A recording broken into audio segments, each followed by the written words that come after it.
Lo que pasa es que nuestros adversarios políticos, cuando están ellos fallando, comienzan a buscar periquitos, pero es muy sencillo. Mira, la Fuerza del Pueblo tiene dos formas de financiamiento.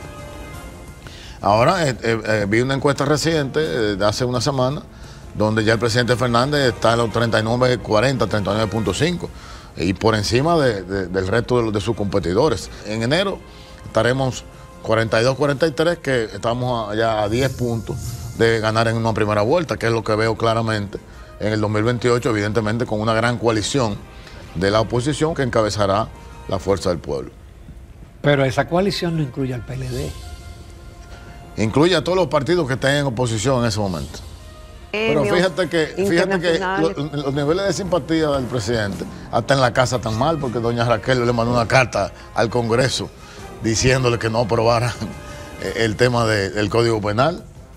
O sea que hasta ahí ha perdido simpatía el presidente. Imagínate tú, en su casa. La entrevista del Telematutino 11, gente importante a tratar temas importantes. Nos acompaña el ingeniero César Fernández. Él es secretario de Propaganda y miembro de la dirección política de la Fuerza del Pueblo. César, encantado. Por fin, no me dijo el secretario de organización. Muy buenos días, bienvenido a Telematutino. Buenos días, gracias por el honor de permitirnos estar aquí como siempre, y en nombre de nuestro partido, eternamente agradecido. Muchas gracias. En las redes yo vi un corte de una entrevista tuya, pero fue tan breve que no entraba en explicación. Porque el gobierno nos ha vendido que el monorriel es más barato. Uno se imagina que se debe hacer más rápido, porque no es lo mismo una tuneladora por abajo, después hacer el túnel, que usted simplemente colocar columnas y vigas. A pesar de que el gobierno le ha cogido el tiempo con el que va de Valcarrizo a... Pero tú planteaste en ese programa que el monorriel ciertamente no es más económico por un tema de ampliación. ¿Tú puedes explicar? Es correcto. Escribimos un artículo hace un par de semanas sobre el tema del monorriel. Cuando el presidente de la República, recordemos todos que hace un año anunció el tren metropolitano de Santo Domingo, una obra que vimos con mucha alegría, porque el tren metropolitano de Santo Domingo no es más que la línea 3 del metro original que planteó el doctor Leonel Fernández en el año 2004. Cuando vemos el tren, digo, bueno, perfecto, ahora en la línea 3. La línea 3 es la que va sobre la 27 de febrero, o la que debería ir sobre la 27 de febrero, a todo lo largo de la 27 de febrero, desde la Luperón hasta el Puente Juan Carlos. Esa es la línea 3. ¿Y por dónde, César? ¿La misma 27? Por túnel. Totalmente tunelado, y evidentemente en la parte del puente, un puente similar al que tiene el metro, la línea 2B del metro, que pasa, que va hacia Megacentro. Pero ¿qué ocurre? De repente vemos que el presidente anuncia el monorriel. Digo, bueno, pero ¿por qué esto? Y evidentemente el anuncio, o sea, el sustento del gobierno, es decir, que el monorriel es un 35% más económico. No es cierto, podría ser hasta un 35% más económico.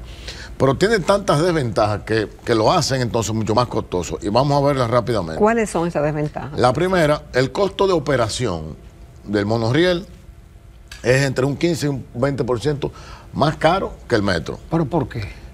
El sistema es más complejo de mantenerlo funcionando. El costo energético del monorriel es mucho más caro. Entonces tú tienes que, si por ejemplo la línea 1 del metro, el costo de operación es de unos 1.000 millones de pesos al año, el costo de esta línea de monorriel, estos 10 kilómetros de monorriel, andaría por los 1.200, 1.300. Es decir que tendría que ser subsidiado ese monorriel. Primera desventaja. Eso te hace también el costo por kilómetro por pasajero más caro que el metro. Desventaja. Tú te imaginas una emergencia a 10 metros de altura. ¿Qué ocurre? ¿Cómo tú bajas los pasajeros de ahí? Ustedes han visto que el metro cada rato se pare y se desmonta la gente y sale por un túnel o sale por un andén y sale a un sitio seguro. Pero ¿cómo tú te hundes de ahí? ¿Cómo te tiras de ahí? Imagínate tú, a 10 o 5 metros de altura. Si hay un clima adverso, si hay trueno, el monorriel se para. O viento. Y cuando se para un tren del monorriel, se para la línea entera. porque no hay espacio para donde tú salir. El metro tú puedes desviarlo, puedes moverlo, entre otras cosas. Algo peor todavía. Señores, de 94 países que utilizan transporte masivo en el mundo, 85 no utilizan monorriel. Y los que utilizan monorriel, los otros 7, 8 países que utilizan monorriel, lo utilizan como Miami, el aeropuerto de Miami, usted lo ve, para ir al downtown de Miami. O sea, es mover pocas personas en corta distancia. Países como Australia, escuchen esto, en Sydney se hizo un monorriel, pensando que era un sistema de transporte masivo, o tomaron la decisión equivocada, que era un sistema de transporte masivo. Y a los 25 años hubo que demolerlo. ¿Por qué? Porque, por ejemplo, este monorriel va a transportar el 26% menos pasajeros que si fuera metro. Es decir, inicia saturado, inicia con 20,000 y ya no tiene hacia dónde crecer. No hay posibilidad de ampliación. No hay posibilidad. Agregándole vagones. No es posibilidad. Porque es que el metro, fíjate ahora, el metro se diseña, las obras de infraestructura de esa magnitud se diseñan para 50 años mínimo vida útil. Y con un crecimiento que a los 20, 25 años puedas ampliarlo, como está ocurriendo con el metro. Fíjate que la línea 1 le han agregado vagones. A los 20 años después, que ya llegó a su capacidad de 20 años. Ahora están expandiendo la misma línea 1, es decir, están extendiéndola. ¿Por qué? Porque ya pasaron 20 años y ya hay todo un objetivo logrado. Eso no pasa con el monorriel. Ahora, ¿qué pienso yo? ¿Que por qué se tomó la decisión del monorriel? Bueno, un tema político. Si iniciara hoy, como este es un gobierno que no planifica nada ni entiende nada, si hubieran iniciado el metro cuando empezó el gobierno, otro gallo estuviera cantando ahora. Si ellos inician un túnel hoy, ese túnel por debajo de la 27 de febrero, el día de las elecciones no habrían llegado todavía al puente. Entonces no se vería nada. Sería una obra que no puedes exhibir ni que puedes demostrar que la estás haciendo. Entonces, un objetivo meramente político. Señores, y la parte peor del monorriel es la medioambiental. Usted coger un monigote de concreto y pasarlo frente a una casa, frente a un negocio, frente a una escuela, frente a un hospital, es dañar totalmente ese medio ambiente. Imagínense ustedes, a lo largo de la 27 de febrero, que ya tenemos un elevado que de por sí cambió la fisonomía, en cierta forma. Esa arquitectura de la ciudad en esa parte. Imagínense al lado una línea de monorriel. Una barbaridad. Usted va a crear sombra donde no existe sombra. Va a dañar, va a hacer que negocios quiebren. Eso es un desastre. O sea que no hay forma alguna que esa solución de tránsito masivo funcione. Repito, de 94 países, 85 no lo utilizan. Y donde lo hicieron, que fue en Australia, tuvieron que demolerlo. ¿Por qué? Porque a los 25 años ya caducó. Y una obra de tan alto costo no se puede hacer para el corto plazo. Es imposible de hacerlo. Bueno, César, en tu calidad de secretario de propaganda y miembro de la dirección política del partido, obviamente que hay que mirarse en varios espejos, no solamente del gobierno y los posibles errores que esté cometiendo, sino lo que ha sido la historia política del país y de otros países vecinos. Hay unos videos ahí circulando, no sé, de Jaime Bailey cuestionando la forma de que se está financiando el partido Fuerza del Pueblo. ¿Cuáles medidas están tomando ustedes para que los recursos que lleguen al partido sean transparentes, demostrables y que no sean de origen dudoso? Bueno, ese video del señor Bailey es un video viejo, no es de ahora. Lo que pasa es que nuestros adversarios políticos, cuando están ellos fallando, comienzan a buscar periquitos, pero es muy sencillo. Mira, la Fuerza del Pueblo tiene dos formas de financiamiento. La que provee la ley de partidos políticos, que es a través de la Junta Central Electoral, que si no entregas un informe de los gastos que incurriste para usar esos dineros, no recibes el próximo dinero. Es decir, hay que liquidar permanentemente con recibos, con facturas y con claramente el destino que se utilizó el dinero. La contabilidad transparente. Totalmente transparente. Nosotros tenemos una Secretaría de Finanzas en el partido llena de profesionales, empezando por su titular, el compañero Nicolás Calderón, y los demás que le acompañan en esa secretaría, profesionales muy serios y muy brillantes. Y la otra forma de financiamiento es la de el sector privado. O sea, empresarios, amigos y relacionados del partido que también hacen aportes. Igual, ahora los empresarios exigen más transparencia que el propio gobierno, o igual transparencia. Es decir, los empresarios le entregamos un recibo con valor fiscal de los aportes que hacen al partido. Ya no lo llevan en maletín. No, eso no existe ya. Nadie. Es que el mismo empresario no lo puede sacar el dinero de él. ¿Cómo lo justifica ante el banco para sacar el dinero efectivo? Ya eso no existe. Y en el caso de la Fuerza del Pueblo, nosotros la captación y el uso de los recursos es totalmente transparente. De hecho, a veces tenemos esta dificultad y incurrimos en tomar préstamos en momentos determinantes de la campaña para poder salir a camino, porque esa parte está mucho más complicada que en los tiempos pasados. Vamos a hablar del gasto del gobierno, porque tú tienes unos gráficos. Sí, yo lo sigo mucho a usted y aspiraría alguna vez a estudiar economía. Pero para los ingenieros es muy fácil. Trato de entenderla. Leí un artículo hace ya unas 3 semanas de el buen amigo Andy Dawager, y él publicó estos gráficos, los cuales me dicen mucho, a mí me dicen mucho. Y es que ahí entiendo que el gobierno nunca entendió a qué vino, pero sí entendió cómo quedarse, y lo explico. Fíjate que tú decías, Jacqueline, en tu comentario, hablabas de la bonanza del turismo y que bien, y yo lo saludo. Entonces yo digo, bueno, pero si el país desde el año 2021 está tan bien, ¿por qué no hacemos cosas? ¿Por qué no avanzamos? Entonces aquí un poco se explica en esto. Aquí tenemos, en ese artículo de Andy, se publicó los ingresos y los gastos en los últimos 70 años en la República Dominicana. Entonces aquí tenemos, por ejemplo, la línea azul son los ingresos, ¿verdad? Y los gastos son los rojos. Fíjense que en el único momento, esta tabla del a partir del 1951, en el único momento que la línea roja pasa, la azul, en la Guerra de Abril del 65. La azul, que es ingresos. Vamos a ver, ingresos. Lo que el país recibe. Ok, y aquí está. Siempre los ingresos deben de ser mayores a los gastos. Deben ser mayores a los gastos. Por supuesto. Entonces, ¿los rojos es qué? El gasto. El gasto corriente. El gasto. Fíjate que los rojos pasan a lo azul en la Guerra de Abril.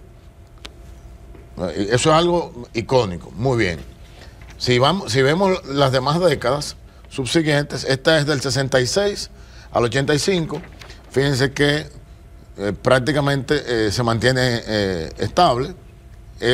Ligeramente ahí en el gobierno de Salvador Blanco hubo ahí un punto de inflexión. Un punto de inflexión, pero en promedio podemos decir que en ese periodo fue el manejo del Estado fue prudente. Luego nos vamos entonces a la próxima. Esto es del 86 al 2000. Estamos hablando Balaguer y Leonel Fernández en su primer periodo.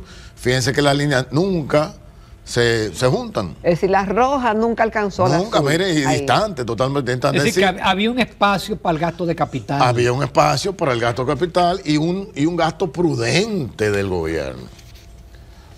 Volvemos entonces aquí del 2001 al 2002, aquí inclusive incluyendo el periodo de Hipólito Mejía, y ahí tampoco se juntan estas líneas.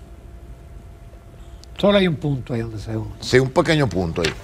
Ahora vamos entonces a esta parte, que es el del 2013 al 2025. Evidentemente, otro evento que no similar a la Guerra de Abril, sino un evento que fue el COVID. Sí, pero ahí antes, en el 2013, pero hubo ahí ras con ras. Recuerda que en el 2013 estábamos saliendo de los efectos de la crisis inmobiliaria global del 2008. Las crisis toman 5 o 6 años para salir, o sea, no se sale de una vez. Espérate, si es así, entonces la crisis del COVID todavía no hemos salido de ella. Vamos para allá, vamos para allá. Ahí estamos viendo el evento del COVID, ¿verdad? Que fue, ahí se dispara el gasto por el tema de quédate en casa, fase 1, fase 2 y fase 3. ¿Y qué ocurrió a partir del COVID? El gobierno del PRM y Luis Abinader sigue gastando como si estuviéramos en COVID. Las fases 1, fase 2 y fase 3 pasaron a visita navideña, pasaron a bono escolar en febrero, pasaron a bono de la frontera. Se está gastando lo mismo que en los años del COVID. Se está gastando como si tuviéramos, pero ahí lo dice, ahí está el cuadro. Entonces lo peor no es solamente que se está gastando más de lo que estamos ingresando, estamos subsidiando el gasto con préstamo. Mal. Y de lo que estamos gastando, estamos invirtiendo prácticamente nada en gasto de capital. Tú estás hablando, decía Ramón. Que nos lo estamos comiendo entonces.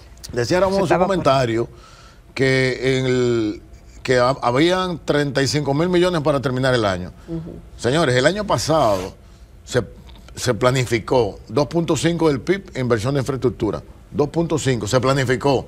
Tú dirás, bueno, lo óptimo sería 4, 4,5, 5 sería lo ideal.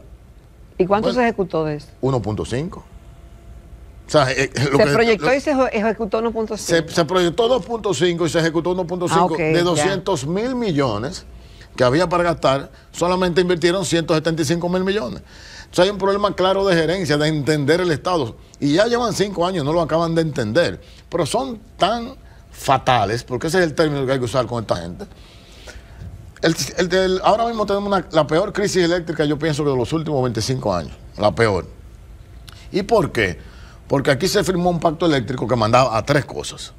Mandaba primero a eficientizar o a disminuir las pérdidas eléctricas. Segundo, a la eficiencia financiera, es decir, poder facturar más y cobrar más de lo que facturo. Y tercero, bajar las nóminas de las EDES. Y todo eso ha sido no ha sido correctamente aplicado. Pero yo voy a poner solamente este ejemplo en el sector eléctrico, que es lo que a mí me da más dolor de cabeza.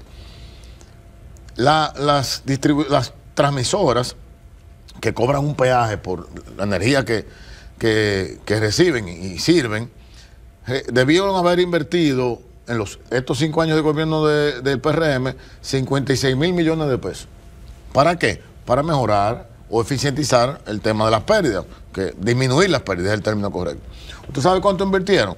Invirtieron el 52%. ¿Usted sabe qué hicieron con el 48%? Abrieron un certificado financiero y se lo llevaron al presidente. Mire, nosotros somos los más eficientes, estamos ahorrando. Pero señor, ese dinero es para invertirlo en la mejora del sistema de transmisión eléctrica. Entonces, cuando tú ves un gobierno que hace eso, es que no lo entienden. Y no lo dice César Fernández, no lo dice la Fuerza del Pueblo, lo dice la jefa del gabinete eléctrico. ¿Qué dice la señora vicepresidenta de la República? Usted lo puede leer ahí, que yo no lo leo. Claro, vicepresidenta Raquel Peña afirma, faltó inversión para combatir los apagones. Exhorta a apagar la energía. Vamos a hacer una breve pausa. Y volvemos con eso y otros temas. Continuamos esta mañana en Telematutino 11, nos acompaña el ingeniero César Fernández, quien es secretario de Propaganda de Fuerza del Pueblo y miembro de la dirección política de ese partido. César, además de la pregunta que quedó en el aire del tema de la inversión o de la falta de gerencia con el tema eléctrico, estamos en el 2025 para el 26 y ya se están comenzando los aprestos de los partidos en hacer como actividades, si se quiere, políticas. ¿Cuál es el criterio que tiene el del Partido Fuerza del Pueblo para que las personas ingresen al partido? ¿Se le hace una depuración? ¿Cualquiera puede entrar? ¿No se revisan sus antecedentes? Y para ocupar posiciones, si hay algún criterio de selección. Claro, evidentemente la Fuerza del Pueblo es un partido en construcción, un partido que apenas estamos cumpliendo nuestro 5º aniversario.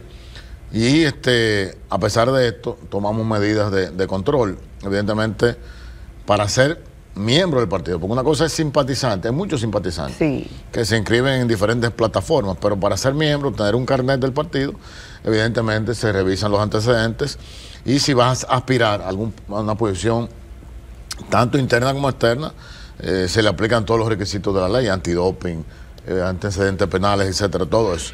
Y gracias a Dios, no hemos tenido, es decir, el certificado de no una hemos tenido ningún narcomiembro en nuestro partido. No. Gracias a Dios, no. Ellos tienen un partido preferido, evidentemente, que no es la Fuerza del Pueblo, que es el partido de gobierno. Porque ahí donde ellos van, y ya van más de 20 casos de militantes César, de ese partido. Y con lo aparentemente mal que le va al gobierno, si uno se lleva de todas estas cifras y todas estas cosas, está subiendo el partido. Claro, mira, sabes que estamos muy sorprendidos nosotros con la Fuerza del Pueblo, porque nuestra estamos en septiembre, y nuestra expectativa numérica, o sea, pensamos que a final de diciembre, al principio de enero. Pero de afiliación de simpatizantes, de afiliación. No, de simpatía en el electorado. Por medida por encuesta. Medida por encuesta. Teníamos nuestro diseño de trabajo, era que después de nuestro congreso, que ahora termina este domingo, ya el partido compacto, salíamos a la calle, en enero íbamos a estar sobre los 40 puntos. Ya resulta que hoy estamos en los 40 puntos. ¿El partido o Leonel? Los dos. Porque no hay Leonel sin partido ni o Omar. Omar Fernández. Incluyendo al compañero Omar, incluyéndolo. Ahora vi una encuesta reciente de hace una semana, donde ya el presidente Fernández está en los 39.40, 39.5, y por encima del resto de sus competidores, de los demás partidos. Entonces, estamos muy contentos porque ya hemos superado el umbral del 30, que fue lo que obtuvimos en las elecciones, y ya, te digo, garantizado, en enero estaremos 42, 43, que estamos ya a 10 puntos de ganar en una primera vuelta, que es lo que veo claramente en el 2028, evidentemente con una gran coalición de la oposición que encabezará la Fuerza del Pueblo. Pero esa coalición no incluye al PLD. Incluye a todos los partidos que estén en oposición en ese momento. Y la Fuerza del Pueblo solo como partido no puede hacer su trabajo y ganar ese 51. Mira, ganarle a un gobierno no es fácil. Y sobre todo un gobierno que utiliza los recursos del Estado sin escrúpulos. Pero siempre pero el presidente no va a ser candidato, supone que él no va a permitir que pero ellos han aprendido a utilizar los recursos del Estado. Y yo apuesto, hay mucha gente apostando a que ellos se van a pelear. Yo no apuesto a eso. Yo apuesto que ellos serán inteligentes y se van a unificar en torno a un candidato y le van a meter mucho dinero, porque eso sí saben ellos usar el dinero del Estado, ahí está demostrado. Ahora, César, ¿candidato o candidata? Solo saben gastar, podría ser una candidata. El presidente Abinader mantiene los niveles de simpatía, el PRM está en primer lugar, yo creo que, oye, el presidente recibe premios. Pero fíjate que los niveles de simpatía del presidente, hasta en la casa tan mal, porque doña Raquel le mandó una carta al Congreso diciéndole que no aprobaran el tema del Código Penal. O sea que hasta ahí ha perdido simpatía el presidente, imagínate tú, en su casa. César, pero vamos a decir que eso, vamos a asumir que sí que es verdad que está muy bien arriba, pero resulta que en febrero del 28 hay unas elecciones municipales, que la gente lo toma como un termómetro. Sí. ¿Están ustedes lo suficientemente fortalecidos a nivel municipal para enfrentar a un gobierno? Nosotros estábamos solamente esperando que concluyera nuestro congreso elector, como te reitero, que concluye este domingo 13, el domingo 14. Fue largo ese congreso, caray. Sí, no, que fueron 2 congresos realmente. Y entonces a partir de ahí vamos a empezar ya a visualizar ese liderazgo municipal, fortalecerlo y evidentemente tenerlo listo para ese febrero del 2028 y dar la batalla previo a las elecciones de mayo. Estamos en eso en la Fuerza del Pueblo. César Fernández, nos vemos pronto. Gracias por la invitación y feliz semana.